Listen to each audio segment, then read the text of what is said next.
Hello get set baby എന്ന ചിത്രത്തിൻ്റെ ഏറ്റവും പുതിയ OTT അപ്ഡേഷനാണ് ഇന്നൊരു വീഡിയോ ഭാഗത്ത്. വീഡിയോയിൽ മുൻപ് വീഡിയോ ലൈക്ക് ചെയ്യുക, ചാനൽ സബ്സ്ക്രൈബ് ചെയ്യുക.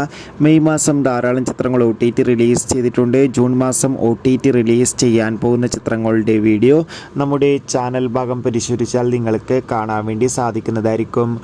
ഉണ്ണി മുകുന്ദൻ, അബു സലീം, നിഖില വിമല എന്നൊക്കെ പ്രധാന കഥാപാത്രങ്ങളായെത്തിയ ചിത്രമായിരുന്നു ഗെറ്റ് സെറ്റ് ബേബി. ചിത്രത്തിന് അത്യാവശ്യം ഒരു വിജയം സ്വന്തമാക്കാൻ വേണ്ടി സാധിച്ചിട്ടുണ്ടായിരുന്നു. അതുകൊണ്ട് തന്നെ ഏവരുമേറെ ആകാംക്ഷയോടെ ചിത്രത്തിൻ്റെ OTT റിലീസിനായി കാത്തിരിക്കുകയായിരുന്നു. ഫൈനലി ചിത്രത്തിൻ്റെ OTT അവകാശങ്ങളൊക്കെ മനോരമ മാക്സ് എന്ന OTT പ്ലാറ്റ്ഫോം സ്വന്തമാക്കിയെന്നും ചിത്രം ഈ വരുന്ന ജൂൺ മാസം തന്നെ OTT റിലീസ് ചെയ്യുമെന്നാണ് ഇപ്പോൾ റിപ്പോർട്ടുകൾ സൂചിപ്പിക്കുന്നത്. കാത്തിരിക്കാൻ നമുക്ക് ഗെറ്റ് സെറ്റ് ബേബി എന്ന ചിത്രത്തിൻ്റെ കൂടുതൽ ബോക്സ് ഓഫീസ് കളക്ഷൻ റിപ്പോർട്ടിനായി. ചിത്രം കണ്ടവരുടെ അഭിപ്രായം തീർച്ചയായും കമൻറ്റ് ബോക്സിൽ രേഖപ്പെടുത്താൻ വേണ്ടി ശ്രമിക്കുക. Bye bye.